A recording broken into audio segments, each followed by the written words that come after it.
Gracias, diputado presidente. Mis primeras palabras van a ser para usted, diputado presidente. Hace muchísimos años yo recordaba en mi casa, particularmente mi abuela, tenía la costumbre de hacer reflexiones sobre las creencias que en mi casa eran importantes.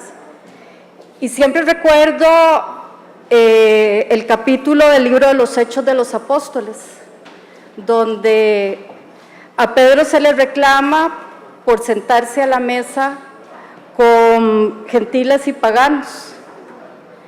Y traigo esta reflexión, indiferentemente del credo, porque hay una reflexión sobre lo que significa ser comunidad, lo que significa ser país, lo que significa ser sociedad, donde no hay una imposición de una verdad única. Lo que hay finalmente, y sobre todo en ese momento, en el momento de tal vez de una reflexión más familiar, a quienes tenemos una fe, sabemos que esa fe no está sobre la verdad y sobre otras creencias y otras fe. Yo creo que las y los diputados de la República tenemos la obligación de hacer marcos jurídicos que no sean ni camisas anchas ni camisas estrechas. Hay que invitar a la mesa, nosotros somos funcionarios de paso, y hay que invitar a la mesa la diversidad que existe en este país, porque justamente, y con esto paso a hacer referencia al mensaje del presidente, yo sí creo que hubo cambio. Usted está sentado ahí, resultado de un cambio en este país, de un cambio de representación política. Yo estoy representando aquí a un partido que, como lo he dicho en otros momentos, es un partido de coalición de hecho, donde hemos confluido diversas tendencias y pensamientos políticos. Sí hubo cambio, porque después de 30 años de una oposición coaligada o en partido único, junto con el Partido Liberación Nacional, ostentó en un presidencialismo y en una asamblea prácticamente bipartidismo el ejercicio del poder formal y no formal. Y esa ruptura para hacer llegar al partido, a la coalición que encabeza el Partido Acción Ciudadana, en esa diversidad de intereses y de negociación, en realidad es un símbolo de los tiempos, porque la transición que finalmente es pasar de un estado a otro todavía está en marcha. Yo tengo que decir que me siento distante en algunos casos, sobre todo con los partidos que han ejercido el poder en este país, que se siga defendiendo un modelo en donde la CEPAL ha señalado que el principal error del mercado es hoy el cambio climático. No podemos seguir analizando la política de Estado y la política de gobierno como si fuera un cambio de rol de quien hoy está en gobierno y los otros que están en oposición. Yo generacionalmente tengo que decir que no me siento identificada con la mayoría de discursos que he escuchado hoy. Yo creo que hay puntos de encuentro, pero también creo que hay respuestas que todavía no tenemos ni siquiera la orientación de cómo le vamos a entrar.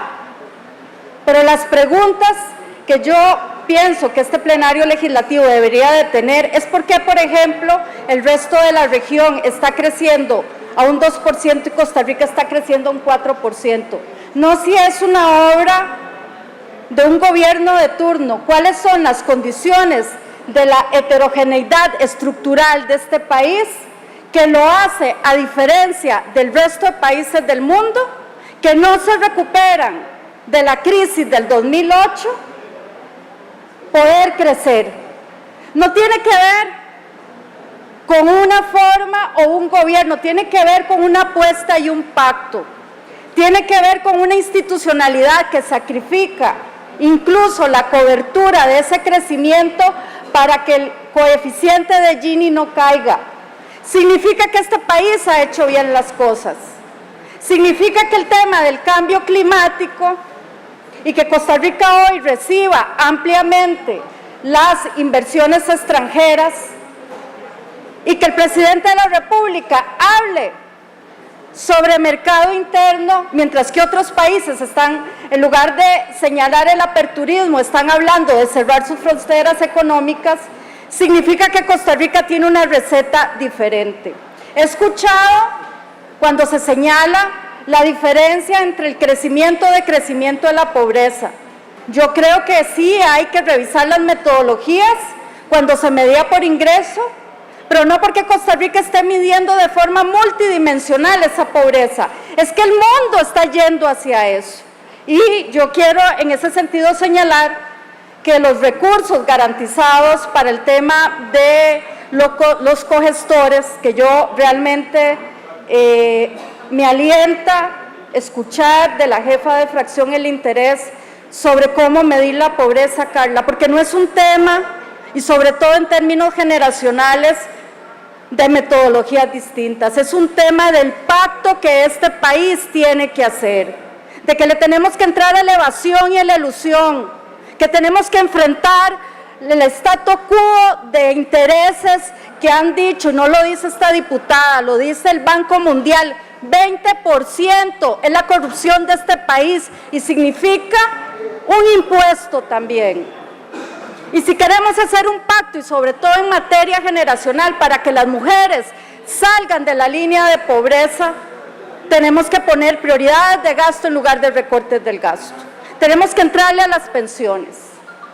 Yo no creo, y lo digo con el respeto que me merece la mayoría de fracciones, que esto sea a partir de nombres de funcionarios públicos, presidentes de la República que van a estar de paso.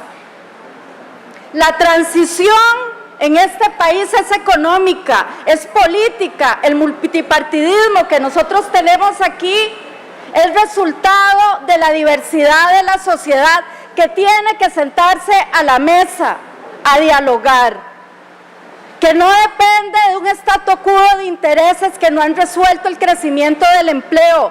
No lo resuelve porque el modelo y el mundo están demostrando que ese modelo se acabó, que el crecimiento de la demanda externa por el comercio internacional no está siendo capaz de vincular esos sectores que decía la compañera Paulina, los sectores dinámicos que evaden, que eluden, que no son tasados con renta, que son los sectores dinámicos que tienen que ser revisados en un pacto y tenemos, si realmente quieren sostenibilidad económica en este país, hay que entrar al tema de exoneraciones. Hay que entrar al tema de empleo público, porque esa transición política ha forzado a este gobierno y al que viene también a negociar con mandos medios que se creen repúblicas independientes. Ese es el poder formal que tenemos aquí y que tiene el presidente de la República, que no lo dejan en algunos casos tomar decisiones por la presión y el amedrentamiento que ha tenido todos los partidos políticos. Porque aquí los sectores se asoman y eso se demostró en fraude fiscal y aquí a todos o a una buena mayoría le tiemblan las piernas. ¿De qué pacto y de qué prioridades del gasto tenemos que hablar para una generación que tiene que enfrentar esquemas reducidos de oportunidades, no mujeres y hombres por separado, jóvenes que hoy tienen que enfrentar si van a tener una pensión, si van a tener cobertura del sistema de salud? Yo quiero rescatar el esfuerzo que aún con los recortes de gasto que ha tenido que hacer este gobierno y los deja consignados, es capaz de seguir sosteniendo la cobertura, incluso pagando las deudas que durante muchos años esos mecanismos de redistribución de la riqueza han hilado un pacto social en este país. Esa transición que Costa Rica puede liderar, ¿quién la va a pagar? Los sectores que en los últimos 30 años en poder real han usufructuado y no han querido pagar y evadir en este país. ¿Quién va a pagar la transición energética? ¿Quién va a dar los incentivos para que el sector privado no esté en monopolio de compras públicas? ¿Quién va a pagar la transición energética? No para que una coyuntura beneficie a un gobierno, porque los precios del petróleo bajan y entonces eso actúa en la inflación. No, para que nos liberemos de la era del carbón y encabecemos una transición en donde la institucionalidad tiene que seguir dando garantía de universalidad y accesibilidad. ¿Qué vamos a hacer con el ICE? Cuando nos despojemos y la gente empiece a tener la propiedad de autogenerar electricidad. ¿Quién va a pagar esa transición? ¿Qué rol le vamos a dar? Quienes hoy valoran el rompimiento del mercado de electricidad están en el siglo pasado. El modelo vertical que este país tuvo hoy nos pone a la vanguardia para liderar la transición energética más significativa en toda la región. Y de ahí que a mí realmente la reflexión es el cambio, es un cambio de modelo, es un cambio de mentalidad. Yo quiero celebrar los esfuerzos que, si no es por los contenidos y las presiones en materia de instrumentos internacionales, este país no podría tener, porque Costa Rica tiene fuerzas políticas que no somos capaces de llegar a acuerdo en fecundación in vitro, poder hacer sustantiva no la igualdad ante la ley, sino en la vivencia diaria. Queremos realmente prevenir los abortos en este país, hablemos de educación sexual, es la mejor política para evitarle a las jóvenes y a los jóvenes un compromiso de futuro cuando ni siquiera tienen capacidad de decidir sobre sus cuerpos. ¿Cuál es? Vamos a seguir negándole la tutela de derecho de una población, vamos a seguir invisibilizando lo que el Poder Ejecutivo ha hecho, reconocer los derechos de una población diversa, de una población que se ama entre iguales.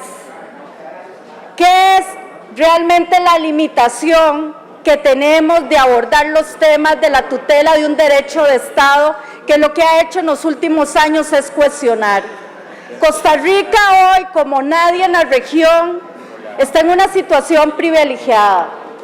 Y ese privilegio tiene que ver con un pacto generacional y no tiene que ver con edad, tiene que ver con la forma en que nos asumimos llevando adelante el poder. Yo tengo críticas fuertes, profundas, dolorosas, sobre cómo se ha asumido el tema de movilidad en este país. Tengo críticas de grupos que hace 60 años no quieren enfrentar que el Estado tutela la movilidad como derecho humano.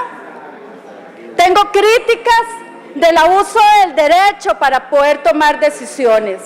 Y tengo aciertos, sobre todo en materia de transición energética a través del 7º Plan de Energía, que mi criterio da en el clavo hacia donde Costa Rica tiene nuevas oportunidades para poder avanzar en sectores dinámicos. Hay aciertos en conectividad en este país, porque la robótica nos va y la inteligencia artificial nos va a robar empleos.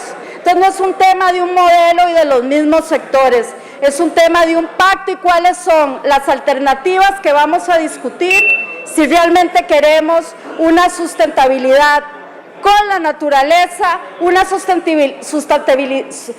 sustento con el pacto entre una sociedad que ha sabido convivir y la oportunidad de más de tener respuestas absolutas, cuáles son las preguntas que los partidos políticos tenemos que hacernos. Yo creo firmemente en que el presidente de la República hay que ayudarlo a terminar su gobierno y hay que ayudarlo a quitarse verdaderos grupos que en este país, si se quiere hasta con incentivos, hay que decirles que estamos en el siglo XXI y que sus privilegios y sus ganancias también tienen que ser tasadas. El presidente, me parece, es el símbolo de una transición Y esa transición la veremos y seremos responsables quienes estamos aquí. Gracias, presidente.